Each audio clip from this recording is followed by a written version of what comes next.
영광을 왜요? 딱 안 받네요. 네, 괜찮습니다. 혹시 여러분들 그 평화의 소녀상 아시죠?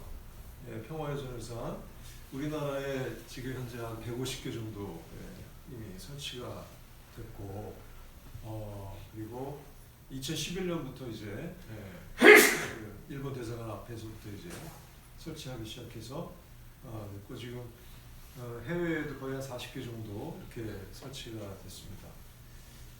그 중에 쌍둥이 소녀상이 있어요. 네, 쌍둥이 소녀상.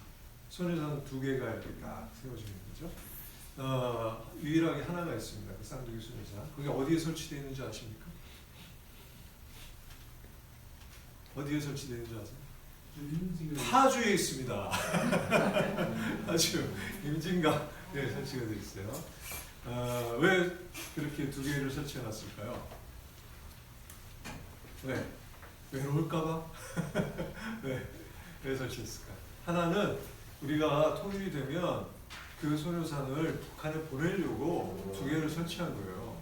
여러분들 여기 아시는 분도 계시겠지만 그 소녀상을 설치하는데 저희 교회도 함께 그 협력을 했었죠. 그 2019년 전후에 그때 이제 우리 시민사회랑 함께 그때는 이제 우리 교회가 씨앗교회 우물교회로 이렇게 따로 활동을 하고 있었던 그런 시절이었는데 그때 이제 같이 참여하면서 평화의 소녀상을 두 개를 이제 세웠습니다. 그래서 어저께 거기에 갔었습니다.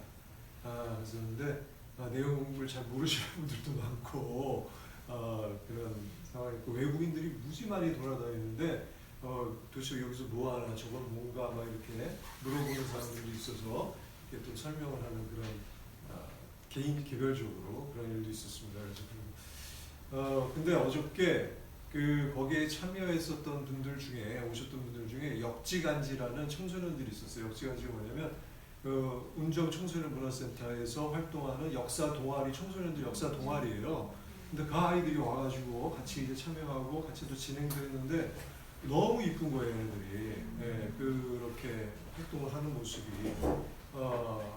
사실 우리 역사를 제대로 가르치지 않는 지금 우리나라의 그 현실에서 스스로 그렇게 역사를 공부하고 그렇게 동아리로 활동하는 아이들이 있어서 너무 이뻐가지고 어저께 이제 같이 좀 시간 좀 얘기도 좀 나누고 그랬습니다. 그래서 성서를 이해하는데도 우리는 그 성서의 바탕이 되는 역사와 문화를 아는 게 굉장히 중요합니다. 그리고 그 말씀을 누가 누구에게 전하는지에 대한 그 내용도 우리가 알아야 돼요. 그래야지 그 상황을 잘 이해를 할 수 있고 그리고 오늘날 그 말씀이 그럼 나에게 우리에게 어떻게 무슨 말씀을 하시는 것인가를 이렇게 적용을 해볼 수가 있는 겁니다. 그래야지 이 성서에 대한 올바른 해석이 현재화될 수가 있는 것이죠. 오늘 일독서에 보면 그 갑자기 뜬금없이 에디오피아가 나오죠. 에디오피아의 간다케 여왕의 내시라고 나옵니다. 그 사람이 필리포에 의해서 이제 세례를 받는 장면이 나오지 않습니까? 이게 또 역사가 있어요. 에디오피아가 당시에 유다교의 그 유다교를 믿는 유다교를 믿는 그런 역사가 있습니다. 그 솔로몬 왕조였어요 당시에.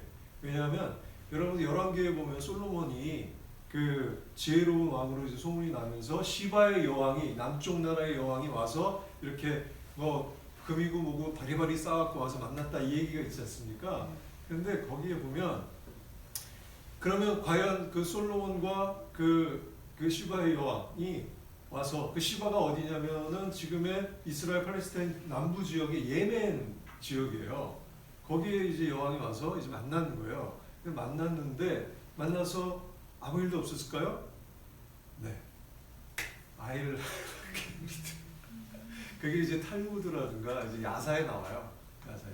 탈무드는 사실은 이제 기호 후에 쓰여진 책이기 때문에 전설적인 얘기들이죠. 어쨌든 그 이야기가 나오는데 그때 이제 솔로몬하고 시바의 여왕 사이에 나온 그 왕이 에디오피아의 첫 번째 왕이 됩니다. 메넬리케 1세 왕이 돼요. 그 메넬리케 1세가 이제 쭉 이렇게 이어져 오면서 에디오피아의 요 오늘 오늘날로 얘기하면 기재부 장관쯤 되겠죠. 그 사람이 왔다가 유다에 그래서 성지순례로 온 거예요. 왜냐하면 그 당시에 그 에디오피아는 그 시바의 복속된 나라였기 때문에 에디오피아는 어디에 있습니까? 이집트 밑에 있잖아요. 수단 옆에, 이집트 밑에 있는 북아프리카 지역이잖아요. 거기서 이제 온 거예요. 거기서 이제 예루살렘에 거쳐서 순례를 하고 이제 다시 돌아가는 그 여정인데 그 안에서 이제 그 만나서 그래서 순례를 간 겁니다. 갑자기 무슨 에디오피아 사람이 왜 순례를 왔다는 거지? 그게 그런 역사가 있는 거예요. 그러면서 이제 세상에 복음이 전해지는 과정에 대한 하나의 에피소드가 오늘 여기에 인독서에 실려 있는 겁니다. 거기에서 어떤 대목을 필립보가 얘기했다고 그랬죠? 네? 그 네시에게 에디오피아 사람에게 순례로 온 그 사람에게 어떤 대목을 설명을 해주면서 물어봤다고 그랬잖아요. 에디오피아 사람이 성서의 어떤 구절을 이사야서 중에도 53장. 이게 굉장히 의미가 있는 게 뭐냐면 여러분들 그 이사야는 그 남유다, 그러니까 북이스라엘 남유다로 분리된 게 그 다윗이 40년을 통치하고 솔로몬이 40년을 통치하고 그 다음에 이스라엘은 분열이 되잖아요. 이 분열이 된 게 한 기원전 930년경 됩니다. 그러면 분열이 돼서 북이스라엘 남유다가 된 거예요. 북이스라엘 남유다로 갈라졌는데 이 북이스라엘과 남유다로 갈라지면서 이제 북이스라엘은 아시리아에 의해서 멸망을 합니다. 그게 한 721년 정도 되죠. 그래서 멸망을 하고 그 다음에 남유다 바로 그때쯤 태어나서 활동을 한 사람이 이사야예요. 이사야 예언자예요. 이 사람이 이제 그 예언서 활동을 하면서 그 전체적인 이사야서가 1장 그 66장으로 되어 있지 않습니까? 가장 예언서 긴 예언서고 그리고 그 안에 전체적인 예언이 가장 한 300년 이상을 갖다가 예언을 한 내용이 담겨 있어요. 그 안에 담겨 있습니다. 전체적인 내용을 간략하게 요약하면 이렇게 하나님의 정의와 공의를 무시하면 그게 이제 이사야서 5장에 나옵니다. 5장에 뭐라고 비유로 나오냐면 하나님께서 최상의 포도나무를 너희에게 주었는데 너희는 지금 들포도나 맺고 있구나. 하나님은 정의와 공의를 원하시는데 지금 들려오는 소리는 정말 백성들의 울부짖음과 호각과 이러한 열매들을 맺고 있구나 하는 그 내용입니다. 그래서 하나님의 뜻을 거스르는 그런 행태들을 보면서 이 이사야가 그 하나님의 말씀을 전하고 그렇게 당시에 남유다의 왕들을 향해서 이제 비난을 하는 거죠. 비판을 하는 거예요. 비판을 하니까 비판을 하면서 이제 그게 1장부터 39장 정도의 내용이 쭉 이렇게 실려 있습니다. 그리고 어떻게 멸망할 것인가. 이렇게 가다가는 그들은 어떻게 멸망할 것인가. 그게 이제 아시리아, 바빌론, 그리고 페르시아까지 연결되는 그 이스라엘이 멸망의 역사가 쫙 이렇게 너희 그 이름은 북이스라엘처럼 남유다도 멸망할 것이다. 이 내용을 계속 전달을 하고 있었어요. 그리고 나머지 66장의 내용은 그럼에도 불구하고 하나님은 포기하지 않으시고 메시아를 보내주실 것이다 라는 내용이고요. 그 메시아가 그런데 어떤 정복의 메시아가 아니고 그 이사야서의 독특한 그 예언이 거기 바로 담겨있는데 53장 특히 전원해서 그 너희들을 대신해서 핍박받고 고난받고 십자가에 매달리고 죽고 그렇게 해서 그런 너희들의 죄를 대신 씻어주고 하는 그런 구원의 메시아의 내용이 거기에 담겨있는 거예요. 그게 예수님 이 오시기 700년 전의 이야기입니다. 거기 그런 내용들이 담겨 있는 거예요. 그래서 지금도 유대교에서는 이 이사야서 53장을 잘 안 가르쳐요. 잘 안 가르쳐 줍니다. 예, 52장서부터 시작이 되죠. 52장 후반부터 시작되는데 잘 안 가르칩니다. 왜? 이거를 어떻게 설명할 수가 없거든. 이걸 딱 보면 그 내용만 보면 마치 신약성서 내용 같거든요. 신약성서 예수님의 순환과 관련된 그런 내용 같거든요. 그러니까 안 가르친단 말이에요. 안 가르쳐. 그리고 두리뭉실 넘어가는 거예요. 그렇다고 그걸 지워버릴 수는 없고, 네, 성서에 있으니까 지워버릴 수는 없고 그렇습니다. 그래서 거기 내용에 보면 그런 역사들이 오늘 가지고 있었던 것이죠. 그걸 가지고 그 유대인 에티오피아 내시에게 필리포가 그 얘기를 설명을 해주고 있는 그게 바로 예수님이다. 얼마 전에 예수님의 그 순환이 있어. 그 순환이 이 예언이 이루어졌고 부활하셨고 그 얘기를 하고 그 얘기를 듣는 순간 그 에티오피아 내시가 그렇구나. 그리고 깨닫고 그 다음에 바로 세례를 못 받을 이유가 어디 있겠습니까? 바로 세례를 주십시오. 라고 했던 것이죠. 오늘 바로 그 복음서, 그 예언에 나왔던 그 예수님의 그 복음서 말씀이 오늘 우리에게 또 함께 예수님께서 말씀하고 계십니다. 오늘 복음서의 주제, 핵심 주제는 뭐죠? 마지막에 말씀하신 것이죠. 바로 너희가 나를 떠나지 않고 또 내 말을 간직해 둔다면 무슨 소원이든지 구하는 대로 다 이루어질 것이다. 너희가 많은 열매를 맺고 참으로 나의 제자가 된다면 내 아버지께서 영광을 받으실 것이다. 라는 겁니다.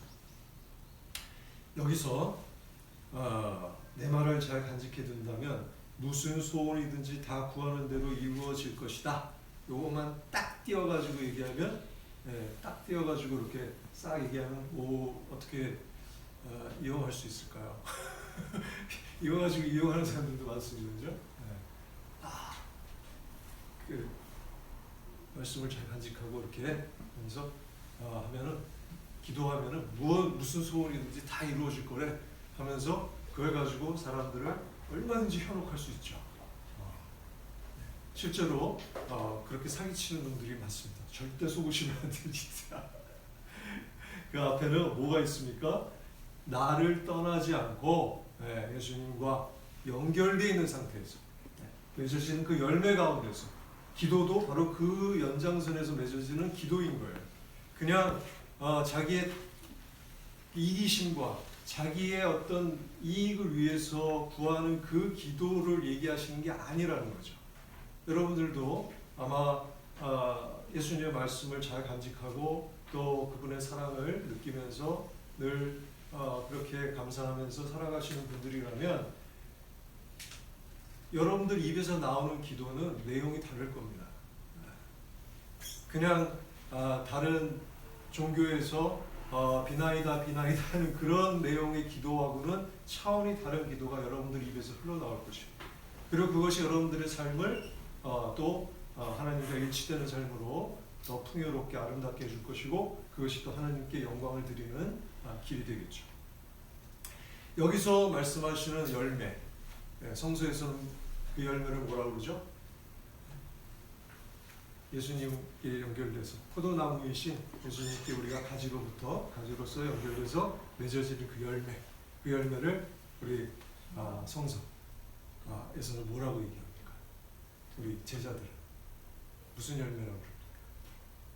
성령의 열매. 성령의 열매. 다 아시죠? 아시면서 얘기 안 하시는 거죠?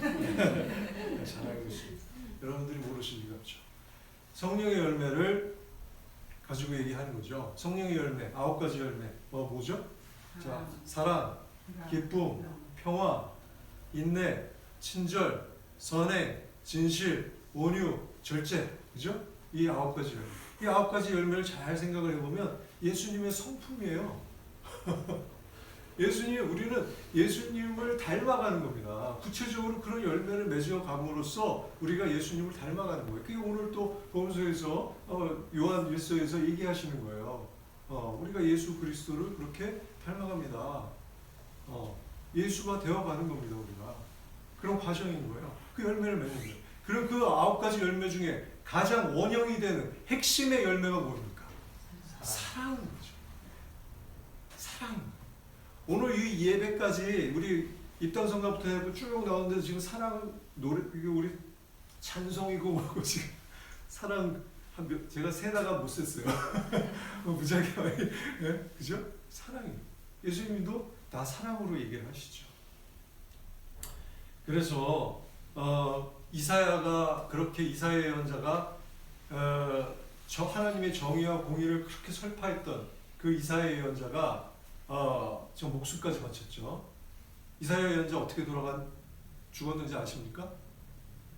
모르시나요? 이사야 예언자가 당시 이제 문하세 아주 나쁜 왕 중에 하나죠. 남유다의 그 문하세 왕에 의해서 계속 이제 막 비판을 하니까 결국 이제 순교를 했는데 그 이사야 예언자가 톡평을 받았습니다. 절단력. 그래서 그런 순교 가운데서도 하나님의 뜻을 전한 사람이고 그것을 잘 기록하고 예언하고 그게 이사야 예언서. 이사야 예언서는 정말 여러분들이 한번 깊이 있게 한번 보실 필요가 있습니다. 굉장히 신비하고 굉장히 놀랍고 그 안에 너무 아름다워요. 사실 그 전체 내용.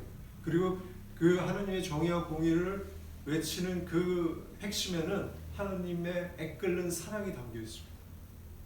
이스라엘을 정말 아끼고 사랑하는 그 마음이 담겨 있습니다. 세상이 주는 평화, 예수님이 뭐라고 그러셨습니까? 내가 주는 평화는 세상이 주는 평화와 다르다. 사랑도 마찬가지죠. 사랑도 우리가 세상이 얘기하는 사랑하고 예수님이 말씀하신 사랑은 아주 다릅니다. 그렇죠? 저는 그 사랑이 무엇인가를 이제 좀 나름대로 제가 간단하게 명제화해서 여러분들에게도 나누고 얘기했었던 적이 있었죠. 기억하실지 모르겠습니다만 다시 한번 말씀드리면 사랑은 그 사랑의 대상이 행복하도록 사용되는 에너지라고 제가 나름대로 지금의 이제 현대적으로 좀 해석을 해서 나름 명제화해서 여러분들과 나눴습니다. 사랑의 대상은 뭐 나부터 시작해서 그죠? 뭐 가족 또 공동체, 이웃 그리고 세상, 자연까지 뭐 생물이라면 다 포함이 될 수 있겠죠. 그런 사랑의 대상들이 있죠. 그 사랑의 대상들이 행복할 수 있도록 에너지를 사용되는 에너지인 거예요. 에너지. 그러니까 그들을 위해서 기도를 한다든가, 그들을 위해서 희생한다든가, 그들을 위해서 나를 포함한 그런 행복을 위해서 행복하도록 어떤 에너지를 쓰는 거예요. 그러면 행복이 뭐냐가 중요한 거죠. 행복이 뭐냐? 궁극적인 행복은 뭡니까? 예수님께서 말씀하셨다. 궁극적인 행복. 궁극적인 행복. 행복은 지금 인문학적으로 심리적으로 얘기할 때는 간단하게 말씀드리면 만족이라고 얘기합니다. 만족하는 느낌을 행복이라고 얘기해요. 네, 그럼 그 사람이 만족하는 것은 다 들어주면은 그 사람을 사랑하는 건가요? 아니죠. 그 얘기가 아니에요. 그건 세상의 사랑일 수는 있어요. 세상의 사랑일 수 있어요. 근데 그 사랑이 아니죠. 예수님이 말씀하시는 사랑, 네? 그 행복. 마태복음 16장에 나오지 않습니까? 뭐라고 그러시죠? 너희가 세상을 다 얻는다 해도 생명을 잃으면 그게 무슨 소용이 있겠냐? 라고 얘기해요. 그 생명, 영원한 생명인 거죠. 예수님이 부활을 통해서 우리에게 알려주신 그 생명. 그 영원한 생명을 잃으면 아무 소용이 없다. 그 생명을 너희들이 간직하고 또 그것을 우리가 얻을 수 있도록 하기 위해서 우리는 포도나무이신 예수님의 가지로서 잘 연결되어 있고 그럼으로써 또 열매를 맺어가야 된다는 겁니다. 그게 바로 나에 대한 올바른 사랑인 거죠.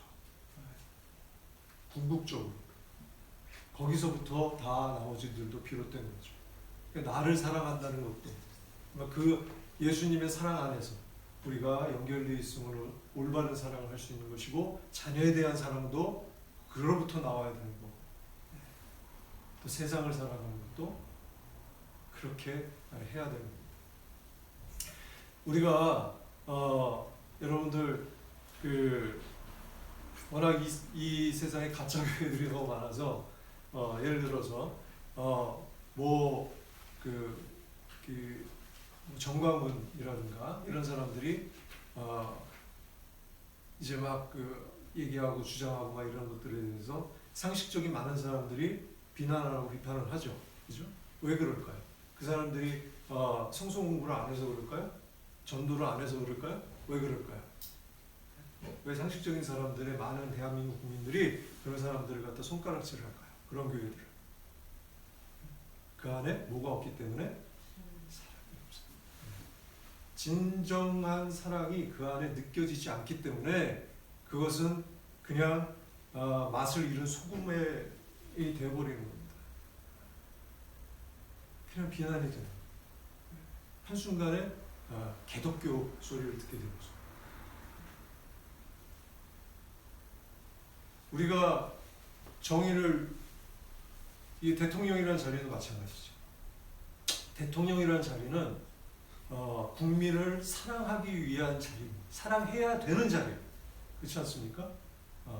해도 되고 안 해도 되는 자리가 아니라 그 자리는 국민을 사랑해야 되는 자리인데, 많은 국민들이, 상식적인 생각을 갖고 있는 국민들이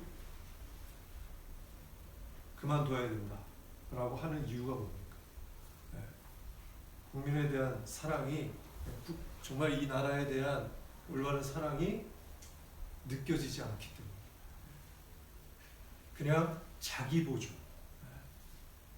자기 안위, 자기 사람들 챙기는 것, 이런 거 외에는 너무나 나라를 어지럽게 하기 때문에 그런 비난을 하게 되는 거죠. 우리는 사랑에 대해서 굉장히 민감해요.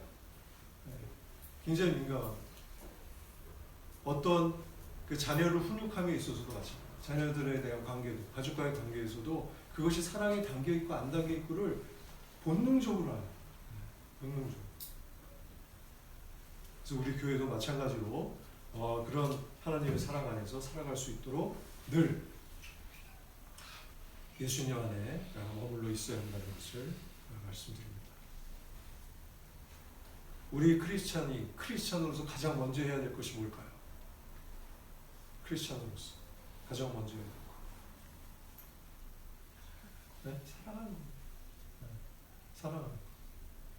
예수님의, 이거는 뭐 성서 공부도 아니고 전도도 아니고, 예수님이 제자들과 어떻게 살아가셨는지를 한번 생각해 보세요.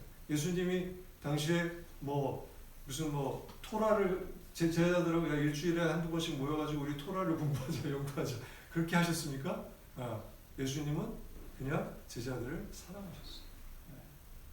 제자들 사랑. 그리고 그거를 제자들에게 그대로 본을 보여주신 거죠. 그 사랑을 우리는 기억을 해야 됩니다. 그래서 우리는 제일 먼저 해야 될 것은 사랑을 하는 게 아니고, 내가 사랑을 하는 게 아니고 예수님의 사랑 안에 우리가 머물러 있어야 돼요. 그게 제일 먼저 해야 될 일입니다. 우리가 매일매일 꼭 해야 되는 것은 그 십자가를 통해서 드러났던 하나님의 사랑, 오늘 요한 1서에서도, 요한의 첫 번째 편지에서도 도대체 몇 번을 강조하고 하지 않습니까?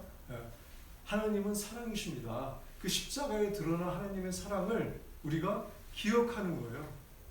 그리고 감사하는 겁니다. 그게 예수님이라는 포도나무에 우리가 가지로서 연결되는 가장 확실한 방법이고, 그리고 그로부터 우리는 열매를 맺고, 그리고 우리가 사랑할 수 있는, 그것이 정의를 위한 것이다, 평화를 위한 것이다, 공동선을 위한 것이다, 가족을 위한 것이다, 내 자신을 향한 것이든 그 사랑을 할 수 있습니다. 올바른 사랑을 할 수가 있습니다. 제대로 된 분별을 할 수 있습니다. 그래서 오늘 정말 하나님의 사랑 안에 우리가 늘 머무른다는 것, 그것이 그냥 하나의 그냥 말이 아니라 늘 예수님의 그 십자가를 바라보는 것, 그리고 그 앞에 무릎을 꿇고 그 사랑을 기억하는 것, 그리고 감사하는 것, 그것이 우리가 하나님의 사랑을 또 성령의 열매를 맺어가는 할 수 있는 가장 중요하고 가장 먼저 해야 될 일이라는 것.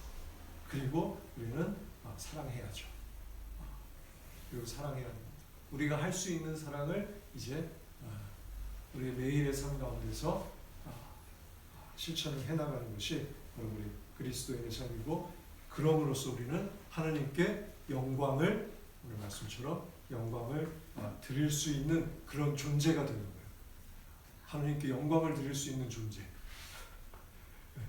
누가, 어떤 세상에 어떤 사람이 그런 일을 할 수 있습니까? 우리는 할 수 있는, 하나님께 영광을 그렇게 드릴 수 있습니다.